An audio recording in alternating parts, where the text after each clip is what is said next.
What's up, everybody? Welcome back to Premium Picks. Tonight, we are going to break down UFC 289, Nunes versus Aldana. Before we do, give us a like, subscribe. We'd appreciate it. We always give you winning picks. We always show you our betting tickets. We don't hide them like other people. You guys have smashed a lot of money with us. All right, let's get into it. First fight of the night, we got Diana Belbita versus Maria Oliveira. Low-level women's MMA fight. Very hard to pick a winner here. 50-50 fight. I mean, you might as well flip a coin, to be honest. It should be mostly on the feet. This fight's going to go the distance most likely. I don't really see one huge finisher here. So I'll go with Diana Belbita, but no real confidence. I'm not laying money on it. How do you see this fight playing out? I did a little research on this one. So it's like a strike. Belbita's a striker. She only has the one win in four shots in the UFC. It was over Hannah Goldie. Uh, so it's a low level win. Can be wrestled a lot though. She got taken down five times. Even Goldie took her down in that fight that she lost. So she was taken down multiple times in the other fights that she was in as well. Jojua, she showed bad fight IQ. She lost to Jojua. The only place that she could lose to Jojua is by going to the ground, and she took her down, showing poor fight IQ. On the feet, she was mashing her up too, right? So Bobita on the feet's not so bad. She's a decent striker with good volume. Uh, her overall takedown defense is 68%, so she should be able to keep this fight standing if she has to. Maria Oliveira has faced a better competition, though. She's lost to them, though, as well. She lost to Marina Rodriguez, to Tabitha Ricci, and Vanessa Demopoulos as well. Her lone win over Gloria DePaula was the last person that beat Diana Belbita as well. But all in all, this, like you said, should stand up, be a stand up fight. And it's a shitty low level women's fight. It's tough to call. It's a pick 'em. Belbita is 1-4, but I looked at the numbers. She shows better volume than Oliveira. And in a close fight, that's not going to hit the ground. That's going to go to a decision. Volume might be the one thing that puts her above. So picks Belvita, but not very confident. All right, moving on. We got Kyle Nelson versus Blake Bilder. I don't know why everybody is so big on Blake Bilder. Personally, I don't see it. I'm not big on Blake Bilder, and I'm especially not big on him as a minus 200 favorite. That said, Kyle Nelson's not very good. So I will choose Blake Bilder in a fight where he probably gets the better on the feet. I don't think there's going to be a big knockout. I don't think there's going to be I don't think there's going to be a submission. I don't think there's going to be a whole lot on the ground. I think it's going to be a point fight on the feet. So I'll take Blake Bilder by decision.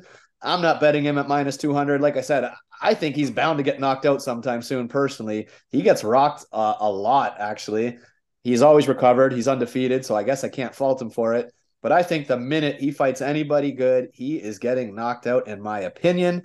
But again, not betting minus 200. It's not a bet for me, but I'll choose Blake Bilder for the purpose of choosing a winner. What do you think?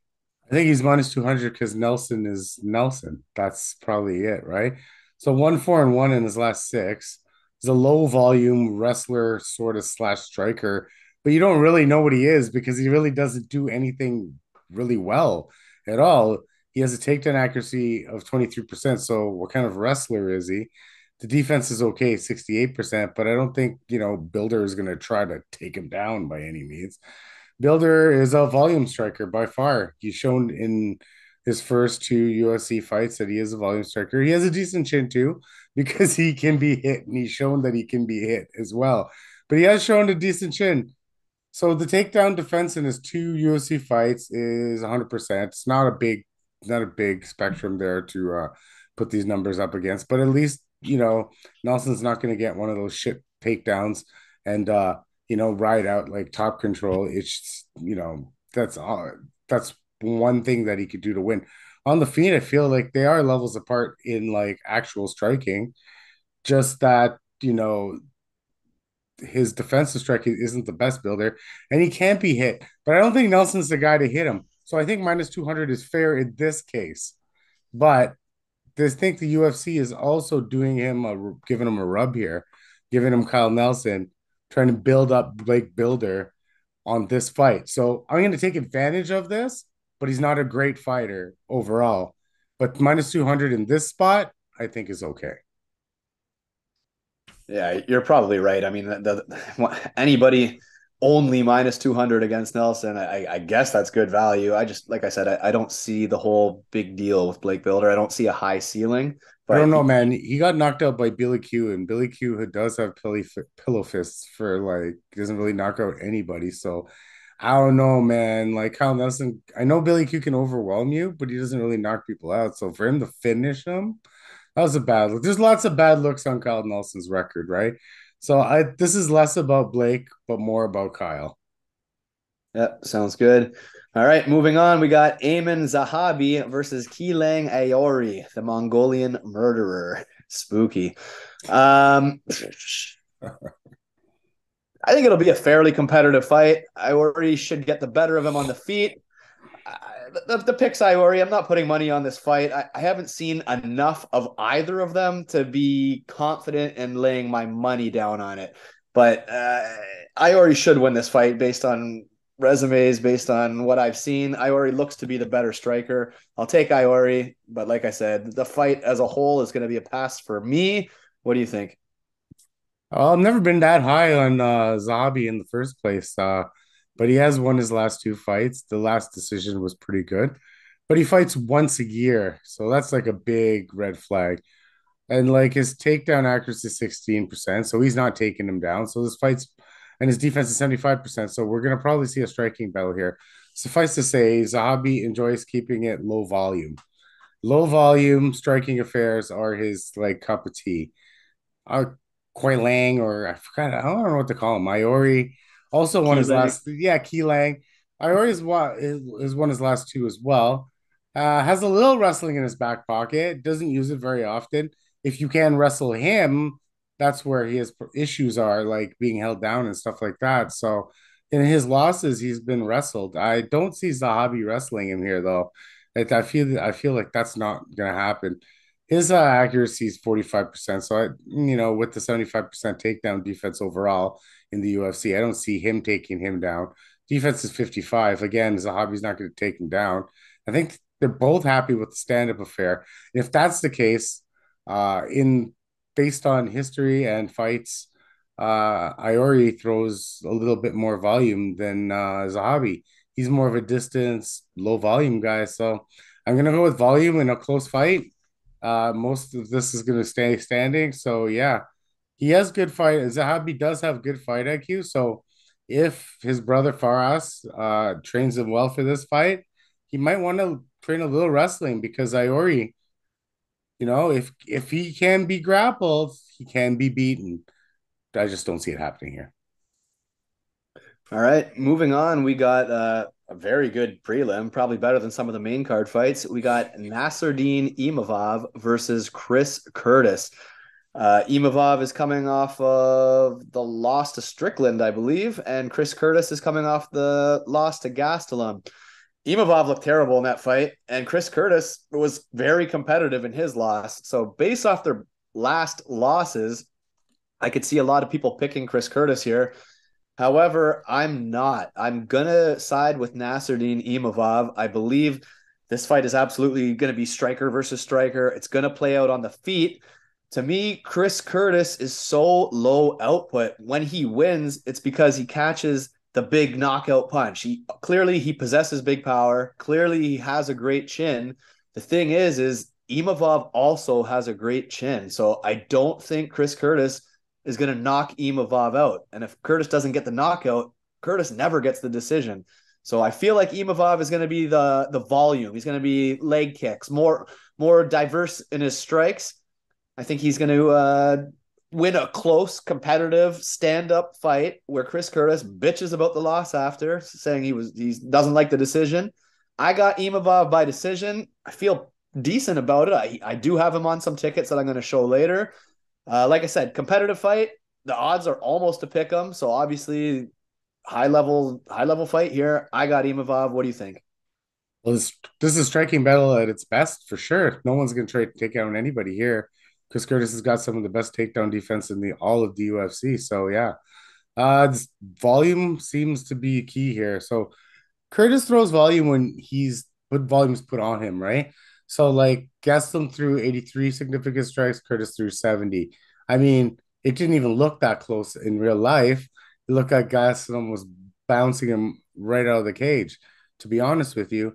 But against Buckley, he got lucky. He was getting outstruck 50 to 36.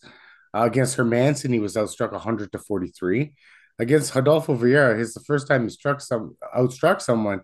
But well, that's Vieira, a submission artist who actually has better hands now. It was the opposite because Vieira was the one that was known better, and then he outstruck Brendan Allen there. So that was his little run there before he's actually stepped up to the bigger competition. Now Imavov, yeah, against he was really gun shy, if you ask me, against Strickland because he got outstruck big time, but he still threw 123 significant strikes in that match, right?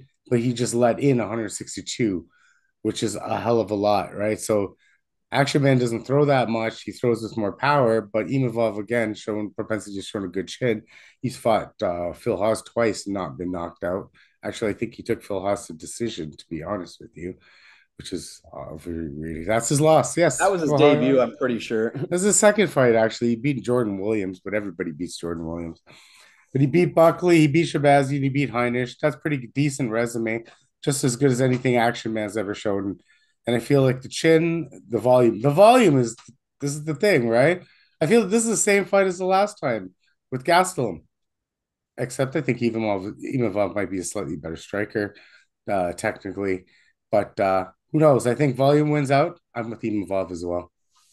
Yeah, I feel like, Imavov got peppered by Strickland's jab, but Chris Curtis is not that fighter. He's a powerful puncher, but he's not going to jab him and pepper him to death.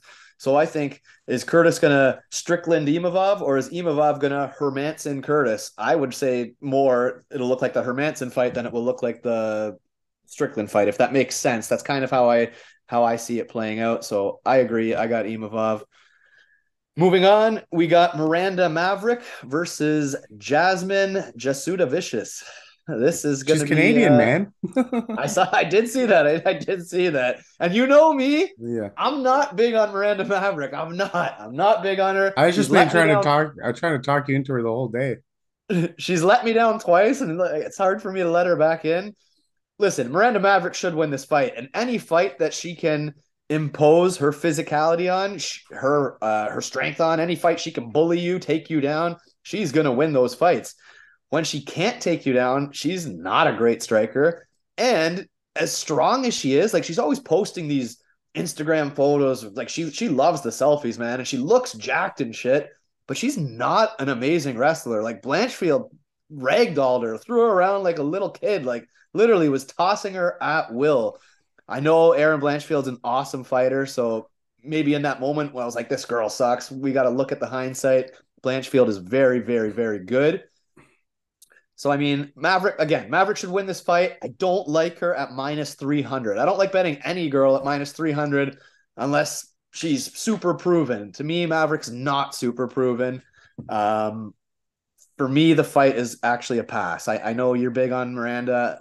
The fight's a pass. I do think she wins. I'm not betting 300 minus 300 on her. That's just me. Tell me what you think here. I'm gonna throw in a parlay because I think she's way better than this Jasmine girl. That's for sure. She's 4-2. Her two losses you bet on her. And one was a complete fucking robbery against. She clearly won 2 rounds against Macy Barber. I watched that fight again today. I'm like, I don't know when Macy Barber Hey, won that but second. everybody beats Macy Barber for 2 rounds and loses. Fuck, we said that last time too. She has good power though in her striking. She did knock out Jojua with a like straight punch right to the face, right? So, I mean, she's got a good power. It's the volume where she has the issues with, right? So on the street, she's very low volume, very low volume. She has to implement her grappling game to win fights. She has dominant wins, but they're not in like a volume striking affair, or they have to have like a certain amount of ground control involved with them. And in that retrospect, she has a 61% takedown accuracy, which is very good. Didn't work too well for her against Blanchfield, but her defense is only 44%. So the way to beat her is to have better grappling than her. Pretty simple. You don't really want to stand with her because she does. I feel like she does have power, and girls don't want to stand with her. Jasmine, on the other hand, is also a ground fighter. So that's weird. And anyways, back to that takedown defense. It's 44%, but she got taken down 7 times by Erin Blanchfield. And that's out of her 9 times she's been taken down in the UFC. So remove those 7, and she's got damn good takedown defense as well. So, Miranda does, aside, well, I don't know what happened to her. Sometimes you have a bad fight. Erin Blanchfield is damn good. So maybe she's just not top of the top. Maybe she's just like your middle to top tier fighter. We don't know, right? But and then this Orthodox girl here, Jasmine Jasudavicious, I don't know her name. She also does her best work on the ground. So like this fight comes down to who can implement their ground game, right? Like, or well, because this is the thing, Jasmine's got 72% takedown defense. Who's gonna implement who's got the better of the shittier striking? So I mean, it can go both ways. I just think Miranda's got her beat all the way around. And I think she's overall the better fighter with the better like resume. And she's fought the better girls. She's shown better propensity for winning. Like Jasmine's wins are against some no names, right? She is 3-1. Don't get me wrong, 3-1 in the UFC, which is pretty good, but pretty crud ladies that she's beaten, unfortunately. So I'm gonna go with Maverick based on resume and based on styles, but I can see the low volume biting me in the ass. I'm not going hard on her, but she's gonna be in a couple YOLOs. All right, moving on. We got a very fun fight. Khalil Rountree versus Chris Daukus. This is absolutely a striker versus striker. When I first saw this matchup, I was all over Rountree. I'm like, oh, Daukus is getting knocked out again. This is it. This is the end of it. And then I looked at the odds and I was like, Rountree minus 200, minus 250. I think he's even growing now. And I was like, ooh. I'm like, I don't know now. Because you know what? Roundtree's very inconsistent.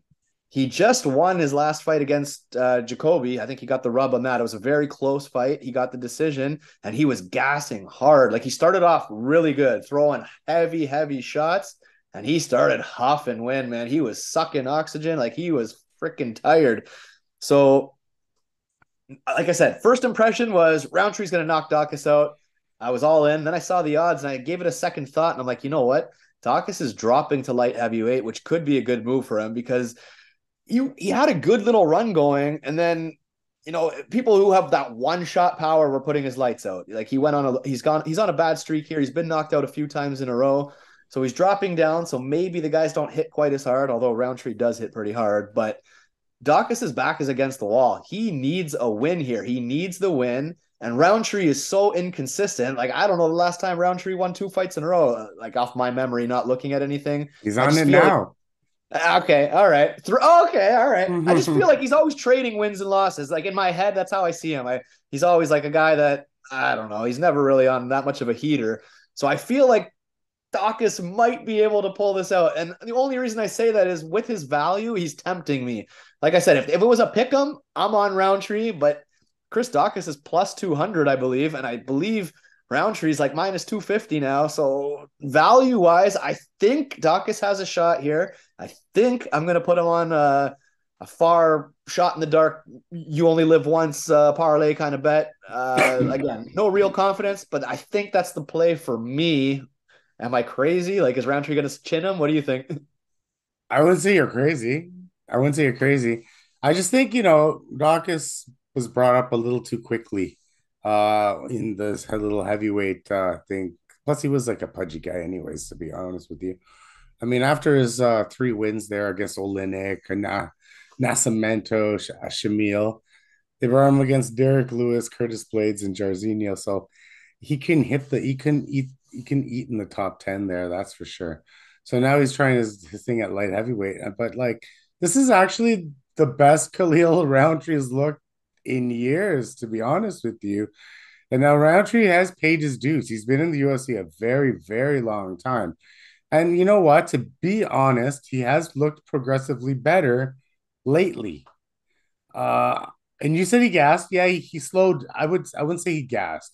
I'd say he slowed down because the Khalil Rountree of 3 or 4 years ago would fucking gas. I'm like watching him, and he's just like, oh, like fighting like that. He was gassed, but he was still fighting and he was still throwing. That's why he ultimately still won that fight against Jacoby because he was still coming forward and still throwing hard. He wasn't throwing as much because he was a little bit tired, but he didn't give up like the old Khalil Rountree of old would give up. Now he's beaten Bukowskis. Who did I say? Bukowskis, Jacoby, and Roberson. Those are his last three wins. Not amazing. I don't think Daukus would beat Jacoby, to be honest with you. I'm not on the Jacoby train anymore. He kind of screwed us the last time, but I just don't hold it like that. But I'm going to lean Roundtree because he hasn't been knocked out in a few years as well. And Daukus is coming off of several knockouts in his last few fights. Maybe he's like Kyle. Maybe they aren't as good as like first thought. I think this is the best Roundtree's looked in years, and I'll ride him out right now. The funny thing is Chris Daukus is also a BJJ black belt, but we've never once seen him even try to initiate grappling. Never once. We've never seen it. So yeah, I think it plays out on the feet for sure. I think so too. Yeah. All right, should be a fun one regardless. That's going to be a fun fight.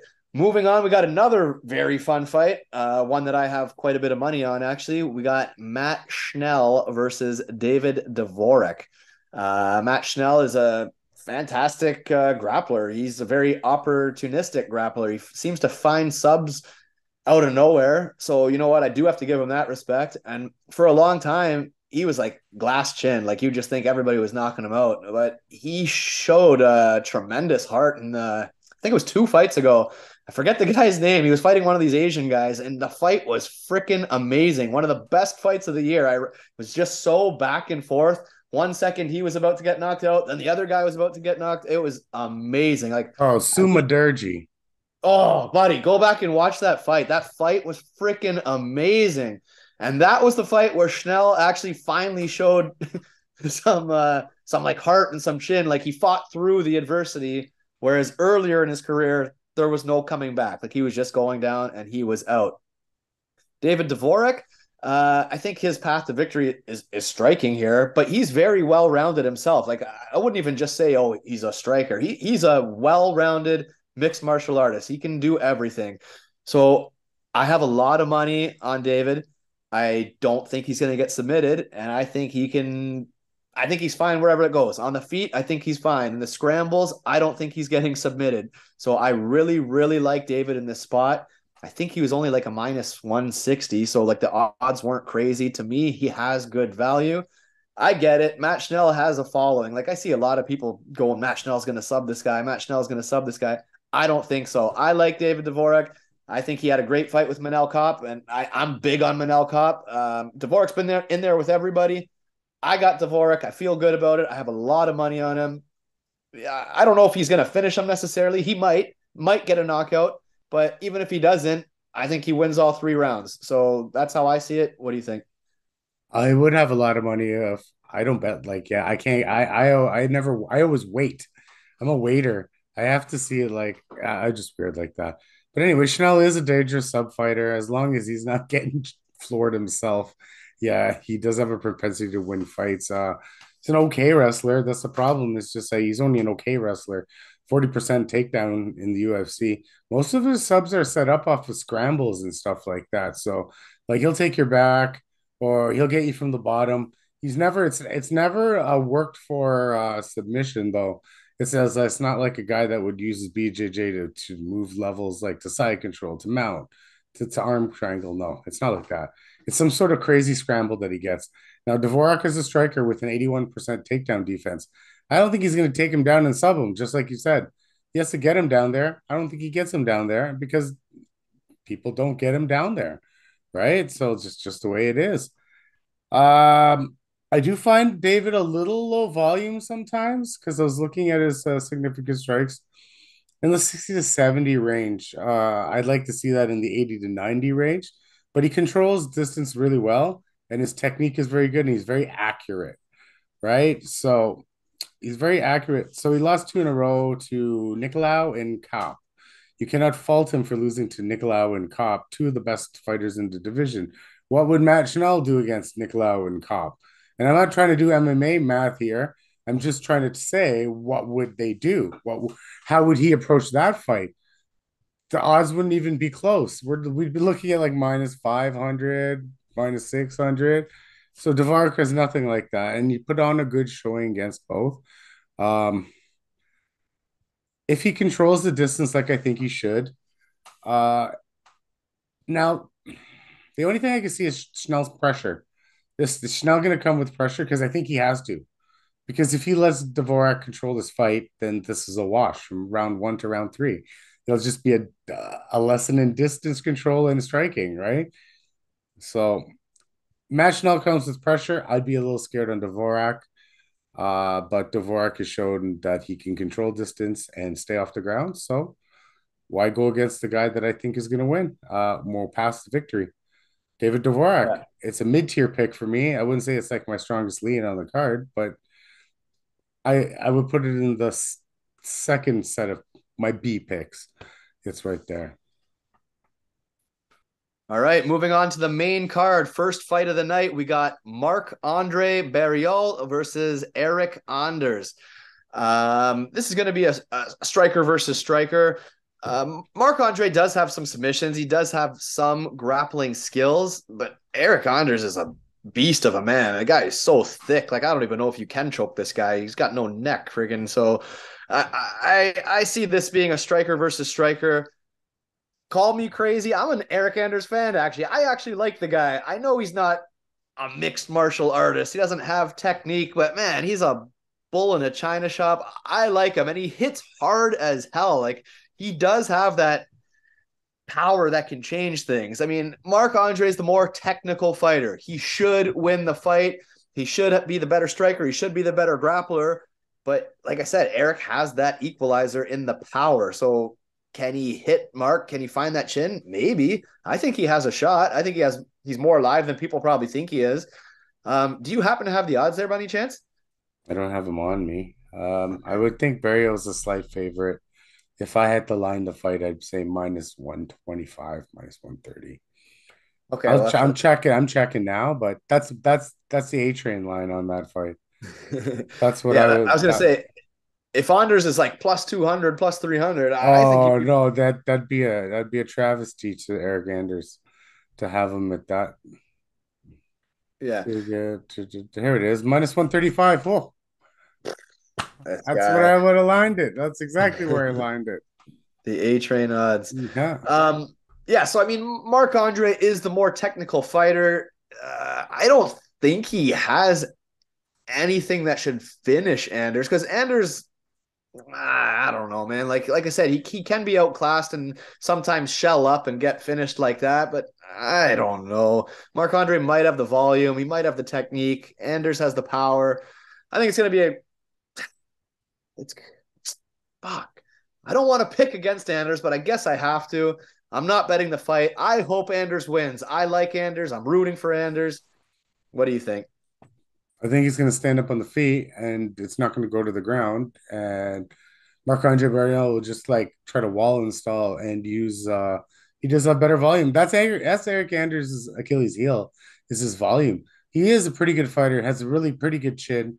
Will take a beating, right? But like he just doesn't throw enough, and that's where I think he loses his fight, right? But your boy can always hit him with a big Hail Mary shot, right? He does have power. Barrios was finished by what, Enja Kawani? Was that who finished him? I believe so.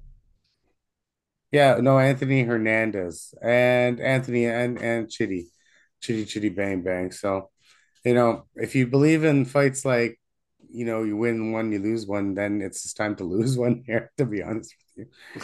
But yeah, I think he gets out volumes. I think he gets wall installed, and I think Barrio grinds out a greasy decision. Yeah, if I'm Anders' coach, I'm just gonna say, buddy, you're a fucking beast of a man. Don't try and make this a technical match. Just fucking go buck wild and try to overwhelm him with power and like just make it a fucking bar brawl tornado of a fight, and you have a Well, chance to land on him. he's been trying But to use his ground game lately, so maybe he can turn the tides and try to take down Barriault and try to like trick him with a different kind of game script there, because that would take him by surprise. Because you wouldn't expect Anders to do that, and Barriault, people get taken down when they're taken down by surprise all the time, right? You know what I mean? So who knows? I'm just this is just volume based on the matchup and two strikers versus each other. So all right, moving on, we got Dan Ige versus Nate the Train Landwehr.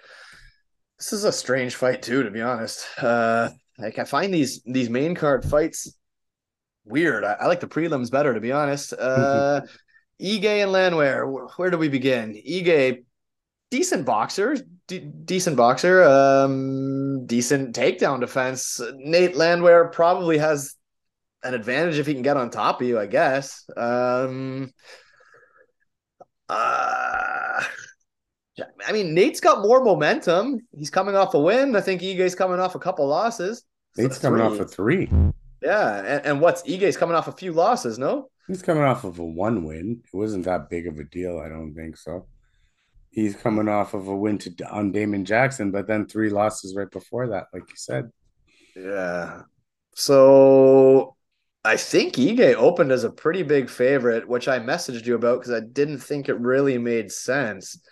To me, this fight could go either way. Uh, it feels weird. Me just feels like I'm on repeat here. I'm not betting this fight. If I did, I'd probably take a stab at the dog here. Um, what do you think? Are you confident in this fight? Okay, so like I find Ige is a little bit low volume though, as compared to some of the guys that he's facing, right? You know what I mean? So now like take it from the Nate Landwehr perspective, his takedown accuracy is 62%. And we've watched Nate Landwehr fights. He works the wrestling and they're pretty good. He's not a wrestler, but he works the wrestling and they're pretty good. And it's and his takedown defense is 86%. So 50K is not going to take him down, right? So this is going to be like a stand-up affair. Now, Nate throws he lands about 6.5 strikes per minute. And what does 50K throw? Boom, 3.8. So that's a big discrepancy. That's 2.5 strikes. I did this the last time. It's 2.5 strikes per minute. So 2.5 times 5 times 3 rounds. What's that, like 30 to 40 strikes more? Ige has the big chin advantage, I gotta think. No? Yeah, he does have the big chin advantage. That is very true because who did Landwehr get knocked out by? I think it was Julian Erosa, which is a bad look, but whatever. You know why he gets knocked out though? It's because he goes for it all the time, right? So his fight IQ, not the greatest. But to be honest with you, in his last three fights, he's beaten David Onama, Ludovic Klein, and Austin Lingo, and just took three hype trains or two prospects and just shoved them to the back of the line. He lost to Herbert Burns, bad look, but I guess he put his face out there for that knee, and he lost to Julian Rosa, and it was a complete firefight. And he actually got better over the last little bit. So you mean this is a good dog spot, to be honest with you. I like the dog or pass in this situation, and if I was to play it on this day, at those odds, at 2 plus 205 for a guy that will fight for my dollar, I'll throw a 50 on that and see what happens. Yeah, like I think I've talked myself into betting him too, to be honest. All right, moving on. We got another strange featured fight: Mike Malott versus Adam Fugitt. Mike Malott, everybody knows as the hard-hitting finisher. He's 9-1 with, I think, maybe all nine finishes, or eight of them for sure are finishes. 8 of them for Uh, sure. yeah, and then Adam Fugitt, we don't know a whole lot about him. I know he was a champ in a smaller organization. I think he has a lot of finishes as well, I believe. I hope I'm not saying the wrong thing there. So I think the play on this is it's going to be an under. I think the whole world What do you got? 100% it's under. Yeah. Like I Yeah, agree yeah. with you. I agree with you. Yeah. Because I don't think Mike Mallett's as good as everybody else thinks. In fact, I think he's going to get his ass knocked out sooner than later. I don't know if here's the spot. It's probably not here actually, but I don't know, something about these guys that are 9-1 with 9 knockouts. I feel like they're going to get themselves chinned sooner than later, anyways. Um, so yeah, I don't think Mike Mallett's some superstar. I don't know why they're trying to push him so hard. I don't get why this is the featured fight. But give me Mike Malott by knockout, or give me the under 2.5 or under 1.5. Give me fight not to go the distance. Any of those things, I like them all. What do you think? I like all those too. The not to go the distance under the 1.5, blah, blah, blah, all that stuff. Mike Mallett's finished all three of his fights in the first round. That's a red flag. How many times have we seen guys that do that? Adam Fugitt, on the other hand, finished his last fight in the first round as well, but he got 4 takedowns in that fight. He outstruck the guy 21-10 in that fight. He showed a lot more in that one round than Mike Malott has shown in all three of his fights in the first round.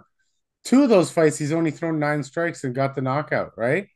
And now Adam Fugitt lost his contender series fight to Michael Morales. And if we don't know who Michael Morales is, he's a damn good prospect. Won his first fight when he came into the UFC, very highly touted. And Fugitt lost that by KO in the third round. So he's seen a third round against a very good competitor in Michael Morales. Is Michael Morales better than Mike Malott, skill for skill? I think he is. I think he is. And Adam Fugitt showed that he could stand toe to toe with this guy till the third round. Volume wasn't too bad. It was like 65 versus 83. He even landed a takedown on him. What makes you think that he can't stand with Mike Malott? I don't know. I don't think Mike Malott is this chiseled Greek god that everybody is like putting him out there to be. Interest sake, what are the I don't have the let me get the odds here because this is gonna make my I just talked myself into taking a dog shot That's what I'm saying. on There's no Adam props Fugitt. yet. So Adam Fugitt's plus 185. I think there's value there. I really do. This isn't like Mike Malott wasn't gonna make my card anyway. Adam Fugitt might make my card, right? So I would wait for the props to drop because I honestly feel like when Mallet loses, it's gonna be by finish. Like it's gonna be exposed. He hasn't gone long. We don't know that gas tank. we don't. At least we know Fugitt can make it to the third round and be okay.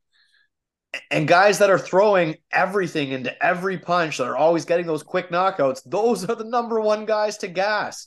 So I would wait and see if you can get a huge plus number on a finish, on an Adam by knockout or Adam finish plus 400, 5. Okay, now Inside we're the talking. distance, you should get 275, 300.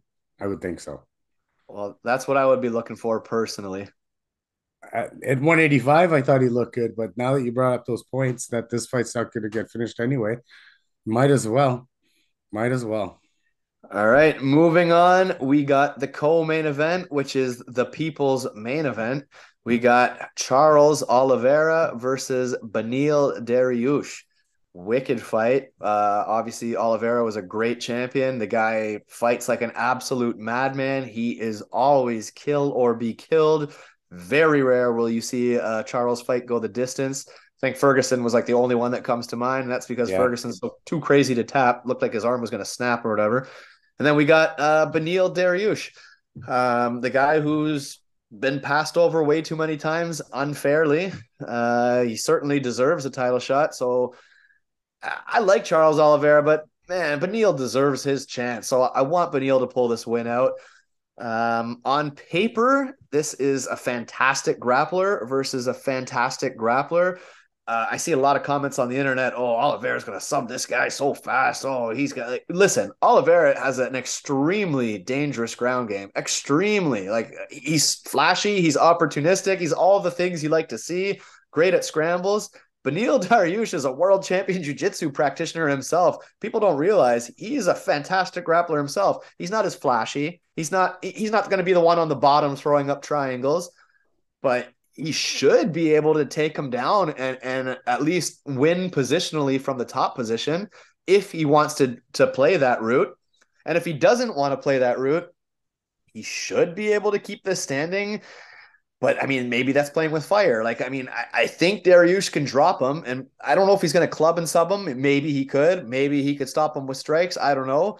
But Dariush has got knocked out a couple times in the past as well. So there's always the chance that he gets caught. Like, there's no super safe route to victory with Charles Oliveira. There's no super safe route. But I do think Beneil gets this done. I do think he's not going to get subbed. I don't think. I know Michael Chiesa subbed him many, many years ago, which I was shocked to see on his resume there. But I don't see Beneil getting submitted. So I think Oliveira's only chance is to knock him out, which he certainly has a chance. Certainly has a chance. But I like Beneil here. I do have him on many tickets.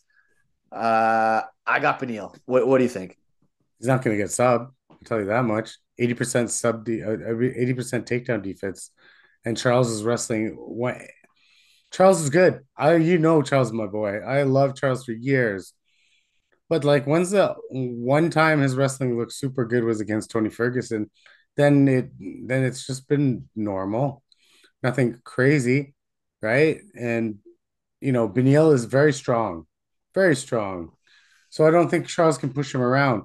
And striking, they're pretty even, but I feel the power edge goes to Beneil, but the technique goes to Charles. Um, but I do think you're right. I think Dariush can take down Charles because Charles has shown they've been able to be taken down, right? 55% takedown defense. He's been controlled on the ground before. So take him down, control him, break him. You're not going to get stunned because your jiu-jitsu is just as good as his. And then Charles will break in the second half of that fight like he always does. And Beneil finishes him or rides out a decision. Beneil used to ride out decisions. Now he's become more of a finisher. But I think he's more well-rounded. His jiu-jitsu will fend off Charles's jiu-jitsu. If he stays on the feet too long, he can get cracked. But taking Charles down and riding out top position is probably the best way I see because he's stronger. I feel like he's just more man strength. All those distinguished gray hairs that we were talking about yesterday. This is his one chance, right? He loses to Charles here. He's never going to get this opportunity again. So there's too much to lose for Barry Beneil. And this is everyone says it's someone's time. Charles's time was before. I called it, and I think his time is past, and someone else to take over now. So Beneil is my pick, and he's on my top tickets for sure. Yeah, I have a lot of money on him. I guess my like I agree. I think that if he decides to take this to the ground, he's going to be fine on top. He can definitely do that. On the feet, is he a little bit slow? A little I bit, but He has the power. He has the power, no question. and both of them have resiliency, right? Because Charles has been googly before and come back with a vengeance, i.e., Chandler. And Beneil has been the same way against Drakkar Close, came back and knocked out Close, right? And this fight could get a little wild. If you remember the Drakkar Close fight with Beneil, they started swinging for the fences, both of them, and then it was like who hit first. But I don't know if Charles doesn't do that, but Beneil will, right? Charles will not swing for the fence. He stays so technical and tight all the time, right? Even when he knocked out Chandler, he was all technical and tight. So I don't know. It's going to be a fun fight because every single Charles Oliveira fight is insane. His pace is crazy. He's not going to lay down for 3 rounds. Like if he gets laid on for a round, the next round he's going to try something crazy to change it. So he is a kill or be killed fighter. Crazy scrambles, crazy pace, always exciting. I've never seen a boring Charles Oliveira fight. And on the flip side, okay, Dariush does have a couple stinkers. He kind of stayed on top of Ferguson for a couple rounds. Like he made that one boring. But man, he's got some crazy fights too. His fight with that guy who fought last weekend, CDF or whatever, Ferreira. He had two Yeah. fights with that guy, and it was just scramble after scramble, mad haymakers being thrown. Like, it was just a wild, It was a reckless. high level fight, though. Like to be It honest was with you, amazing. It was right? amazing fight to watch. I loved that fight. And even though he beat Ferreira, I thought Ferreira looked great too. Like I thought that was a good look for both of them. I thought it was a Yeah, great. yeah, for sure, for sure. That was a very high level grappling, very high level scrambles. That's what happens when the top top. I would say they're both top 5, top 7 in the division. Go at it, right? I mean, but Beneil showed there, and that for us way fucking harder than people give him credit for. And he fought him Yes. twice, right? You know what I mean? So it's Yeah, not man. like So Beneil's done his time, right? Fuck Gamrot, Ferguson, Ferreira, Holtzman close. Fuck Camacho. He beat Dober, beat Moises, lost to Dunham. Ugh. Lost to Hernandez. That cost me lots of money that time. that's, Fucking that's guy. that's what I'm saying. When he gets knocked out, like it is out cold, like friggin' a tree snapping and falling over. Like, but that's But been let's a put it's that been in a lot. perspective. 2018 is when that happened, right? Yeah, So yeah, yeah. No, I for sure, for sure. But the point fuck. is, I think it's going to be a super fun fight. Yeah, man. That's a fucking great fight. All right, moving on. We got the main event: Amanda Nunes versus Irene Aldana.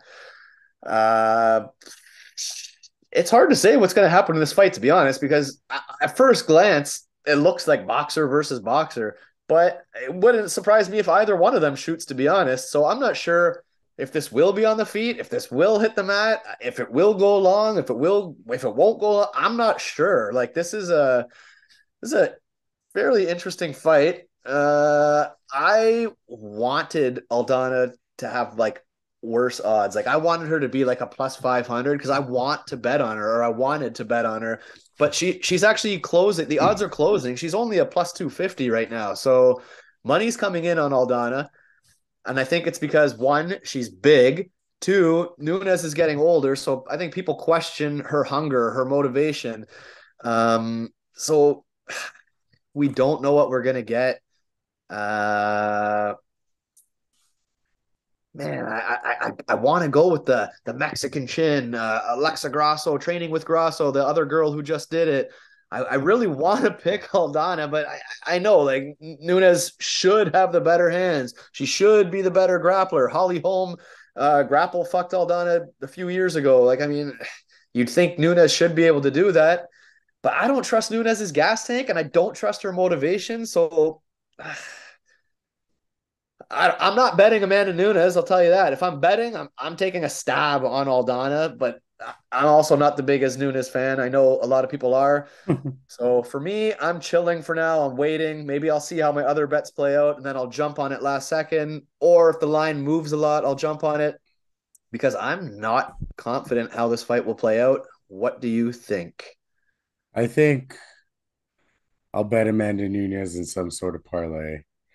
I think that Aldana against high level grapplers gets taken down. Let's put this in perspective. I know she's on a 2 fight winning streak after she lost that one to Holly Holm. But that last one against Macy KSL, arguably she was losing that fight until she got her with that kick, right? So, I mean, the striking numbers were very tight. And to be honest, she was throwing really low volume at that fight, right?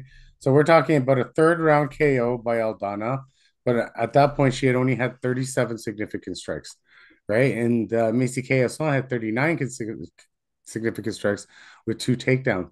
So would Amanda Nunes ever be in that point in that sort of fight with a Macy KSL sort of fighter? I don't think so. No. So when does Amanda Nunes lose? She loses when she's out of shape. She loses when she underestimates her opponent, right? Who she underestimated? Juliana Pena. Yes, she did. She even said she did. And what happened when she didn't underestimate her? She fucking beat her around for 5 rounds, right? And other than that, you look at Ket Zingano back in like fucking when was that? 2014 was her last loss before that. So it's tough to pick out anything, right? At the end of the day, I'm getting her at good. Okay, so I said this the last time she fought. Who she fought again? She fought Juliana Pena in the last fight. She was only like a minus 250 or minus 200. And I talked to one of my other buddies and I said, when are you going to get the GOAT at minus 200? Right? You're never going to get the GOAT at minus 200. Well, it's still fighting pretty good, right? So now I see her at minus 250. Everyone's like, oh, those are wide odds. But no, when you put in perspective who the odds are on, those are good odds, right? Like when you took John Jones at 170, minus 170 overall, he hasn't a fight back. When are you going to get fucking John Jones at 170 again? That's the same thing as when you're going to get Nunes at minus 250 again. Now, if this fight was like that first Pena fight where those odds were so fucking skewed into like Mars that you're getting plus 1,000 on Pena, then sure as hell you go and you fucking put $10, $20 out on Aldana. 1,000%. But you're not getting that odds. These odds are a lot tighter as compared based on who's fighting.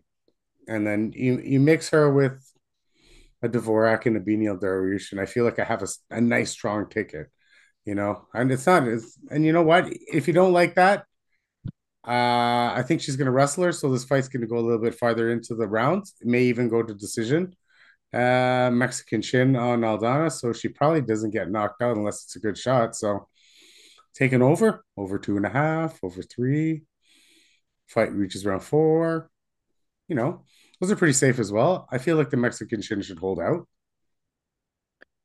These are big girls with big power. I mean, you're right. Chin's there, but with that much more power to size, is it possible that they gas out? I mean, I I don't don't know, know. man. It depends on Nunes, right? She gonna like when Nunes paced herself really well in that last fight. If you remember watching that Pena fight, she paced herself because she knew she fucking blew her load, right? So I either if she blows her load again, she's not taking her training seriously. But if she's pacing herself again, we could be in for she had Pena in so much trouble last time. I had Nunes by finish on a huge ticket and she couldn't finish her. I was so mad. Like she Yeah, could have but finished her like 18 times, man.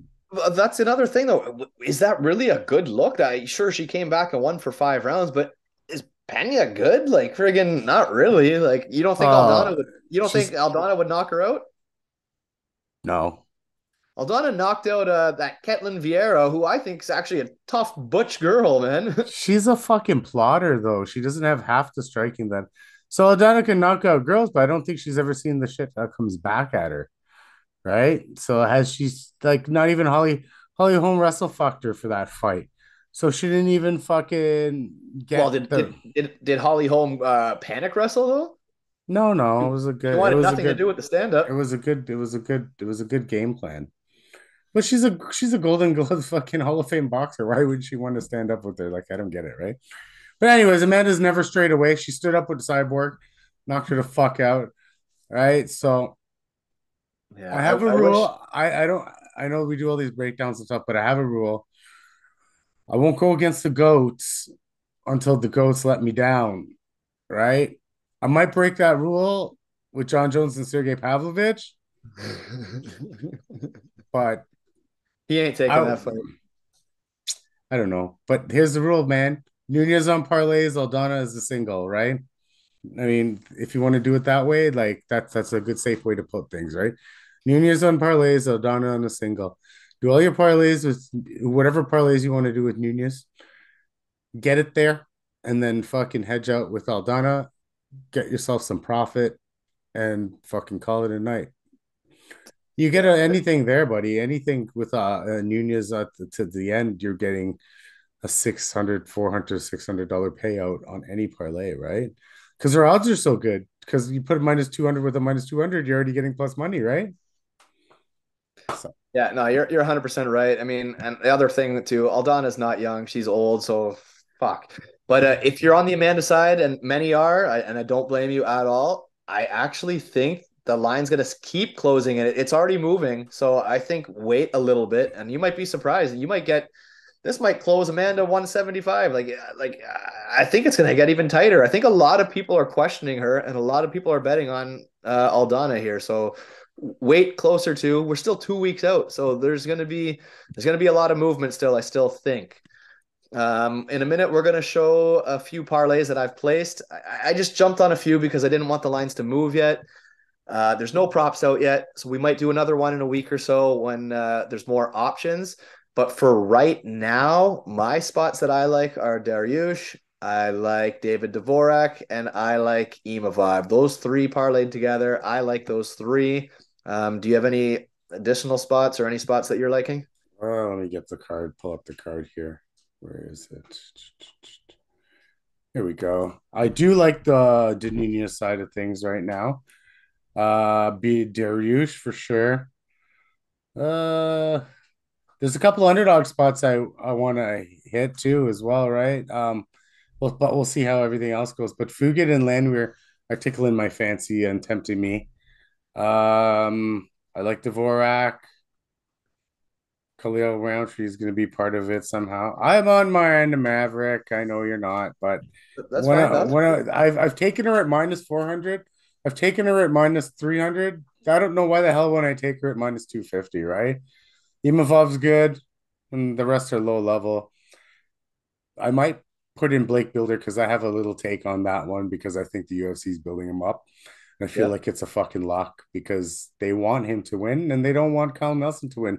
Kyle Nelson wins. What does that do for the division? Blake Bilder wins. I can get him another fucking fight, right? This fucking character of Blake Bilder, right?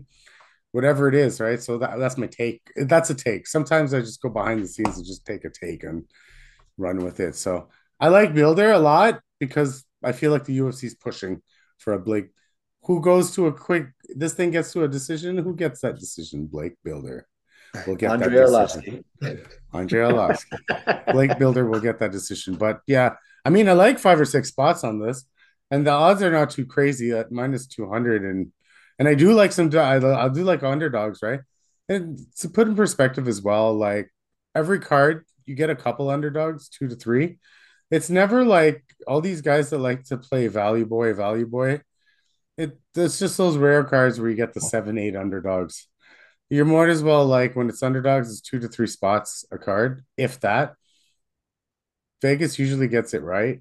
It's just pick your spots well and you know, play within your means.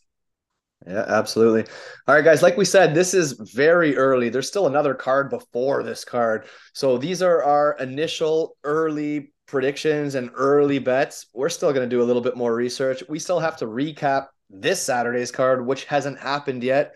So mid next week, we'll drop a video with our updated bets. Like, the props come out. We might find some spots we like, and we'll recap the last card as well. I'm hoping to smash this Saturday.